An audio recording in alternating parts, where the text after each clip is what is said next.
की होय, दादांच्या घातपाताची आम्हाला शंका आहे. पूर्व विदर्भातल्या एका नेत्याचा त्यांना फोन आला होता आणि त्यांच्या कुठल्या तरी महत्वाच्या फाईलवरती दादांना सही करायची होती, मात्र ती वेळेत पोहोचली नाही. मला वाटते पूर्व विदर्भात राष्ट्रवादीचा कोण नेता असेल? प्रफुल्ल पक्षाचा आहे. दुसरा कोणी नेता नाहीये. म्हणजे दादांचा जो राजकीय सल्लागार कोणी आहे, या राजकीय सल्लागाराचं बहुतेक 200 कोटीचं वगैरे काहीतरी डील होतं असं ऐकण्यात आहे आमच्या. मला असं वाटतं की तटकरे आणि पटेल सारख्या लोकांनी केली का? कारण तटकरे आणि पटेल हे पक्षाचा विचार करण्यापेक्षा एनडीए आणि एनडीएतल्या विशेषतः भाजपचा विचार करतायत. म्हणजे भाजप जे सांगेल ते पटेल आणि तटकरे ऐकतील. आणि सुनेत्रा वहिनींना इच्छा नसताना सुद्धा शपथ घ्यावी लागली. कालची रोहित पवारांची पत्रकार परिषद ही महाराष्ट्राला हादरवून टाकणारी होती. त्यातले जे धक्कादायक खुलासे होते, विशेषतः एक सेकंदाचा जो त्यांनी हिशोब मांडलेला आहे आणि त्या एकेका सेकंडवर काय काय फरक पडू शकतो. रनवे 29 क्लिअर असताना रनवे 11 वर उतरण्याची केलेली घाई, व्हिजिबिलिटीच्या संदर्भाने प्रश्न, ऐन वेळेला पायलट बदलणे असेल किंवा VSR कंपनी चा DGCA वर होल्ड आहे, ह्या सगळ्या बाबी अत्यंत गंभीर होत्या. शेवटची स्लाइड मला जास्त महत्वाची वाटली, जे शेवटच्या स्लाइड मध्ये त्यांनी की दादा आमचे प्लास्टिक बॉटल वापरायचे ते काचेच्या बॉटलवर का आले, आणि हे सांगताना काहीही न बोलता त्यांनी ज्या पद्धतीने ती सिरिंज घुसवली. मला वाटतं की महाराष्ट्राच्या एकूण मनातल्या ज्या भावना आहेत, ज्या शंका कुशंका आहेत, त्या सगळ्या भावनांना त्यांनी वाट मोकळी करून दिली की काय त्यांना सांगायचं होतं, बिटवीन द लाईन काय पोचवायचं होतं ते. आणि निश्चितपणे ते ज्या पद्धतीने बोलत आहेत त्या पद्धतीने मला सुद्धा वाटतं की होय, दादांच्या घातपाताची आम्हाला शंका आहे आणि या सगळ्या संदर्भाने दादांच्या या संपूर्ण घात अपघात जे काही असेल त्याची आंतरराष्ट्रीय तपास यंत्रणेकडून त्याचा तपास झाला पाहिजे असं आम्हाला निश्चितपणे प्रामाणिकपणे वाटत आहे. या सगळ्या पत्रकार परिषदेतनं एक मुद्दा उपस्थित केला, तो म्हणजे अर्थात पूर्व विदर्भातल्या एका नेत्याचा त्यांना फोन आला होता आणि त्यांच्या कुठल्या तरी महत्वाच्या फाईलवरती दादांना सही करायची होती, मात्र ती वेळेत पोहोचली नाही. दादांना पुढचं सगळं उशीर झाल्याचं पाहायला मिळालं. हा मुद्दा देखील तितकाच महत्वाचा आहे. पूर्व विदर्भातल्या नेत्याचं त्यांनी नाव नाही घेतलं, पण तो नेता नेमका कोण, काय तुम्हाला काही त्याचा अंदाज? मला एक नक्की वाटतं की काल जी पत्रकार परिषद रोहित पवारांनी घेतली, खरं तर ती पत्रकार परिषद किंवा ते सगळं जे प्रेझेंटेशन आहे ते प्रेझेंटेशन हे राष्ट्रवादी काँग्रेसच्या पदाधिकाऱ्यांनी किंवा नेत्यांनी करणं अपेक्षित होतं. विशेषतः ते प्रफुल्ल पटेल किंवा सुनील तटकरे सारख्या बड्या नेत्यांनी यावर बोलणं अपेक्षित होतं. मला त्यावरनं सहज आठवलं, आपण काहीतरी पूर्व विदर्भातलं जे म्हणालात, मला वाटतं पूर्व विदर्भात राष्ट्रवादीचा कोण नेता असेल? प्रफुल्ल पक्षाचा आहे. दुसरा कोणी नेता नाहीये. म्हणजे राष्ट्रवादी काँग्रेसचा पूर्व विदर्भातला बडा नेता जर म्हटलं तर कदाचित त्यांना मग प्रफुल्ल पटेलांच्या बद्दल बोलायचं होतं का? कारण दुसरा कुठला नेता तिथे दिसत नाही, हा एक भाग आहे.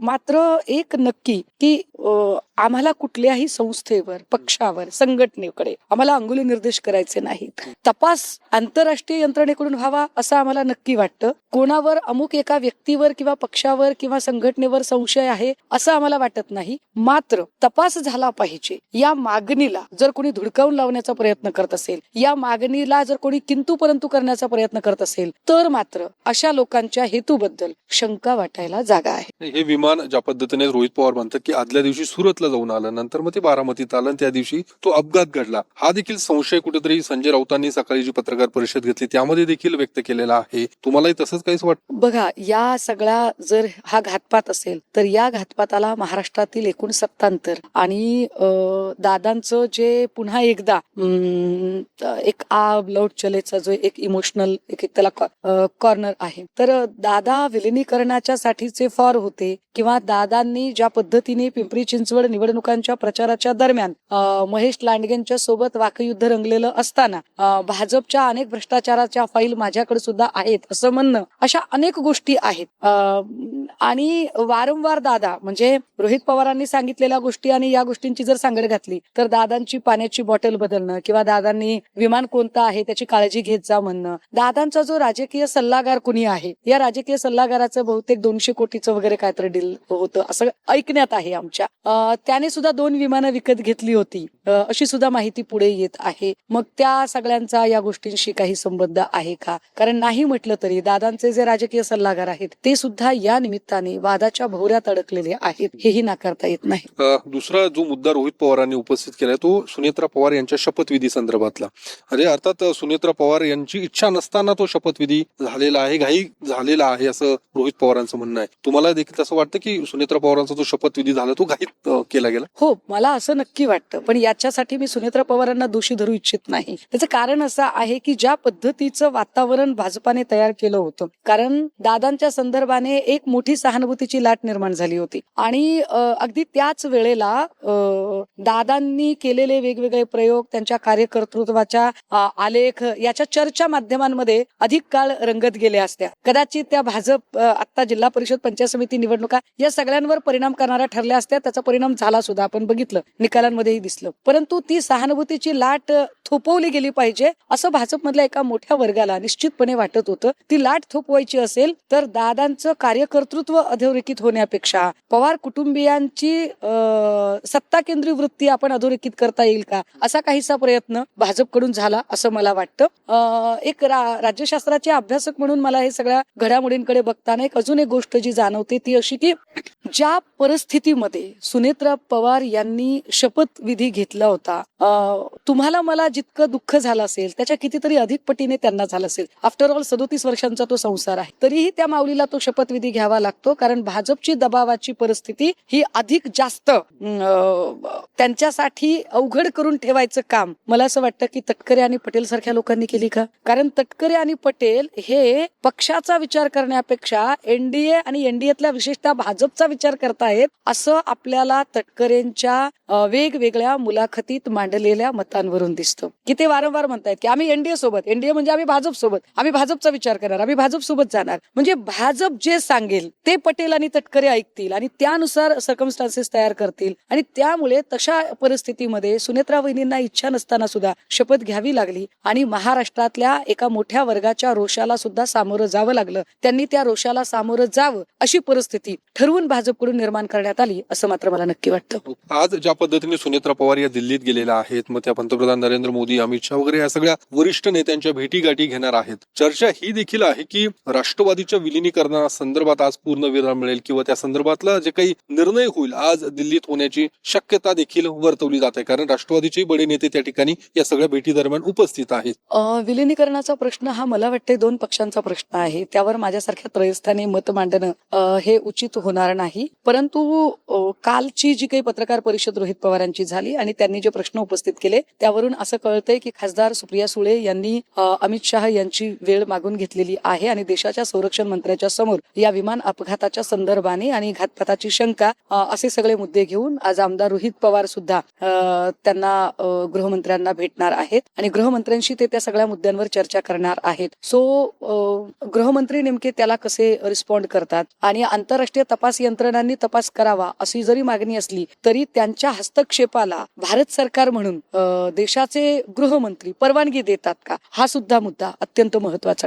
दुसरा, ज्या पद्धतीने चंद्रपुरात महापौर पदासंदर्भातली निवडणूक पार पडलेली आहे, मात्र काँग्रेसला पाठिंबा न देता तुमच्या संघटने अर्थात शिवसेनेने भाजपला पाठिंबा दिलेला आहे, तिथे भाजपचा महापौर झाला. यावरच हर्षवर्धन सपकाळ यांनी थेट इशारा दिलेला आहे की राज्यभर याचे पडसाद उमटतील असं काँग्रेसच्या प्रदेशाध्यक्षांचं म्हणणं आहे. हर्षवर्धनजी सपकाळ साहेब हे काँग्रेसचे या राज्यातील शीर्ष नेतृत्व आहे. त्यांच्याबद्दल आमच्या मनात आदराची भावना आहे. कदाचित त्यांच्यापर्यंत जी माहिती पोहोचली ती अपूर्ण पोहोचली असेल आणि त्या अपूर्ण माहितीतून कदाचित ते व्यक्त झाले असतील. मात्र चंद्रपूरची जी स्थानिक परिस्थिती आहे, जी मी काल दिवसभर त्याची माहिती घेण्याचा प्रयत्न करते, त्यामधली स्थिती अशी होती की 6 नगरसेवक हे शिवसेना युबीटीचे, 24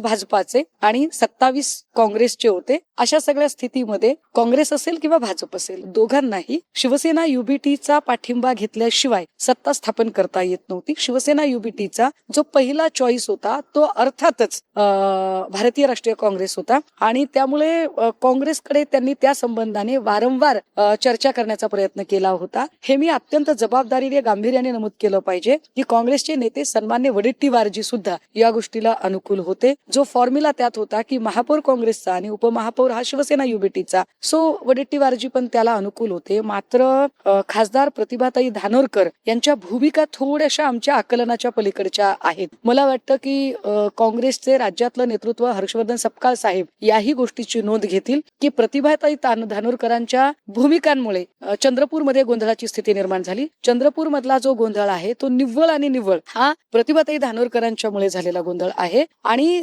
असा गोंधळ समजा जर झाला असता तर कदाचित आमची जी स्थानिकची तिथली संघटना आहे त्याच्यात एक विस्कळीतपणा येण्याची शक्यता निर्माण झाली असती. अशा सगळ्या स्थितीमध्ये जर सगळ्या स्थानिकच्या निवडणुका, मग त्या नगर परिषदेच्या असतील, जिल्हा परिषद पंचायत समितीच्या असतील किंवा अजून काही, या सगळ्या निवडणुकांमध्ये आम्ही अधिकार त्या स्थानिक पदाधिकाऱ्यांना दिलेले होते. कुठेही शीर्ष नेतृत्वाने त्यामध्ये ढवळाढवळ केली नव्हती. त्यामुळे निकालानंतर कुठे काही सत्ता स्थापन करायची आहे, काही गोष्टी असतील तर स्थानिकच्या लोकांना ते अधिकार अर्थातच होते. याचाच अर्थ चंद्रपूरमध्ये संदीप गिरे जे आमचे शिवसेना युबीटीचे पदाधिकारी आहेत, या युबीटीच्या पदाधिकाऱ्यांनी तिथे त्यांच्या पद्धतीने एक निर्णय घेतला आणि तो निर्णय घेताना त्यांनी सुद्धा अत्यंत उद्विग्नतेने की प्रतिभाताईंकडून आम्हाला सहकार्याची अपेक्षा होती अशा पद्धतीचं वक्तव्य केलं. मला वाटते सपकाळ साहेब याही गोष्टीचा विचार करतील. निश्चित. पण या सगळ्या पराभव हा काँग्रेसचा फार मोठा पराभव आहे आणि भाजपला सत्तेपासून रोखण्यासाठी उद्धव ठाकरे, शरद पवार हे सोनिया गांधींकडे आले होते असं नाना पटोले म्हणतायत. नाही, मी काय म्हटलं की नाना पटोले असतील किंवा हर्षवर्धन सपकाळ असतील किंवा वडेट्टीवार जे असतील, हे सगळे सन्माननीय नेते आहे. निश्चितपणे काँग्रेसच्या सगळ्याच नेत्यांबद्दल आमच्या मनात प्रचंड आदराची भूमिका आहे. अडचण कुठे झाली आहे? अडचण चंद्रपूरच्या स्थानिक काँग्रेसमध्ये झालेली आहे. स्थानिक काँग्रेसमधले वडेट्टीवार आणि धानोरकर यांच्यातला जो वाद आहे त्या वादामध्ये ही वडेट्टीवारांनी बऱ्यापैकी जुळवून घेण्याची भूमिका घेतलेली होती, परंतु धानोरकर मॅडम मात्र त्याला अजिबातच अनुकूल नव्हत्या. त्यामुळे तयार झाली ही गोंधळाची स्थिती आहे. पण मग आता या सगळ्या याच्यामुळे कुठेतरी काँग्रेसच्या अंतर्गत वादामुळे किंवा अंतर्गत गोंधळामुळे अशी परिस्थिती निर्माण झाली असं तुम्हाला थेट म्हणायचं? मला हे राज्याच्या संदर्भाने अजिबात बोलायचं नाही. मला हे फक्त आणि फक्त चंद्रपूरचं जे स्थानिक समीकरण आहे तेवढ्या पुरतच हे मर्यादित आहे. चंद्रपूरच्या स्थानिक समीकरणामध्ये वडेट्टीवार धानोरकर हा जो वाद आहे त्यामध्ये धानोरकरांच्या भूमिका या अनाकलनीय होत्या, ज्यामुळे संघटनात्मक विस्कळीतपणा येऊ शकला असता आणि म्हणून कदाचित तिथे ती जी सत्तेची जी जोडतोड आहे ती जोडतोड झालेली आहे असं वाटतं. मुंबईत नवनिर्वाचित महापौर झालेले आहेत ऋतू तावडे. ज्यावेळी या सगळ्या महापौरपदी विराजमान झाल्या त्यावेळी त्यांचं म्हणणं होतं की बांगलादेशात जे काही बांगलादेशी आहेत मुंबईतले त्यांना आम्ही हटवण्यासंदर्भातला निर्णय घेऊ किंवा तशा पद्धतीची कारवाई देखील सुरू करण्यात आलेली आहे. यावर संजय राऊत देखील त्यांनी या सगळ्या मुद्द्यांवरती भाष्य केलं होतं. त्यावर ऋतू तावडे यांचं म्हणणं की संजय राऊतांना टीका करण्याशिवाय दुसरं काही काम नाहीये, त्यांची आम्ही फार काही दखल घेत नाहीये, आम्हाला फार अपेक्षेने मुंबईकरांनी त्या पदावरती पाठवलेलं आहे असं ऋतू तावडे यांचं म्हणणं आहे. बाटगा अधिक कडवा असतो. नवी नवी माणसं जरा जोशात बोलत असतात. ऋतू तावडे नवीन आहेत, महिला म्हणून आणि मराठी महापौर म्हणून त्यांना मी निश्चितपणे शुभेच्छा देते. पण मला असं वाटतंय की त्या हळूहळू राजकीय संस्कृती शिकतील, हळूहळू राजकीय काय म्हणता येईल त्याला वर्तनशास्त्र काय असतं ते वर्तनशास्त्र सुद्धा त्या शिकून घेतील आणि कुणाबद्दल काय बोलावं या संबंधाने त्यांच्याकडे निश्चितपणे त्यांना ती आचारसंहिता कळेल. तुर्तास एवढंच की जर बांगलादेशी लोकांना हुसकावून लावण्याचा आणि सगळे बांगलादेशी बाहेर काढण्याचा उपक्रम ऋतू तावडे यांनी हातात घेतलाच असेल तर त्याची सुरुवात त्यांनी सन्माननीय पंतप्रधान नरेंद्र मोदीजी यांच्या आशीर्वादाने ज्या बांगलादेशच्या माजी पंतप्रधान आपल्या देशात आश्रयाला आलेले आहेत त्यांना बाहेर काढण्यापासून करावी. जर ऋतू तावडेंची हिंमत असेल तर त्यांनी बांगलादेशच्या नेत्या आमच्या देशात काय करताहेत हा प्रश्न विचारण्याची हिंमत, मोदींना हा प्रश्न विचारण्याची हिंमत त्यांनी दाखवावी. आम्ही निश्चितपणे एक महिला भगिनी आमची लढते म्हणून तिच्या सोबत असू. मराठीचा मुद्दा सातत्याने मुंबईमध्ये पाहायला मिळाला होता. त्यामध्ये कृपाशंकर सिंग यांनी पुन्हा एक मुद्दा उपस्थित केला की प्रियांका चतुर्वेदी ज्या तुमच्या पक्षाच्या राज्यसभेच्या खासदार आहेत त्या यांना कशा पद्धती कुठून आल्यात, यांना राज्यसभेसाठी मराठी माणूस मिळाला नाही का असं ते त्यांनी आरोप. हे बघा, मराठी भाषा येणं आणि मराठी भाषेबद्दलची आपुलकी असणं अशा दोन वेगवेगळ्या गोष्टी आहेत. एकतर प्रियांका चतुर्वेदी या आमच्या पक्षाच्या सदस्य आहेत. आमच्या पक्षातनं आम्ही कुणाला उमेदवारी द्यायची कुणाला नाही द्यायची हा सर्वस्वी कॉल आमचा आहे. त्यासाठी आम्ही कृपाशंकर सिंहांना विचारायची गरज नाही, कारण कृपाशंकर सिंह माझा पक्ष चालवत नाहीत. हा एक भाग आहे. दुसरं असं की जेव्हा राज्यसभेत एखादा नेता पाठवायचा असतो तर त्यावेळेला त्याच्या काही क्वालिटीज तपासाव्या लागतात. जसं की त्याचं मराठी, हिंदी, इंग्रजी या तीनही भाषा भाषांवरचं प्रभुत्व. कारण पार्लमेंटमध्ये नो डाऊट मातृभाषामध्ये बोलायला सुद्धा परवानगी आहे आणि ते बोलता येऊ शकतं. मात्र तरी सुद्धा कधी कधी काही पार्लमेंटरी कमिटीज असतील तर त्यावेळेला त्यांच्याकडे सगळ्या प्रकारच्या आंतरराष्ट्रीय भाषांचं प्रभुत्व असणं गरजेचं असतं. आणि अशाच दृष्टिकोनातून आमच्याकडे अनिल भाऊ देसाई असतील, अरविंदभाई सावंत असतील, जे की अस्खलित इंग्रजीत बोलणारे लोक आहेत, जे हिंदी उत्तम बोलणारे आहेत आणि ज्यांना आंतरराष्ट्रीय पातळीवर ज्यांना मुद्दे चांगले मांडता येतात. सो मला वाटते की कृपाशंकर सिंहांचा मुद्दा अतिशय बालिश आहे, त्यावर काही फार व्यक्त व्हावं असं मला अजिबात वाटत नाही.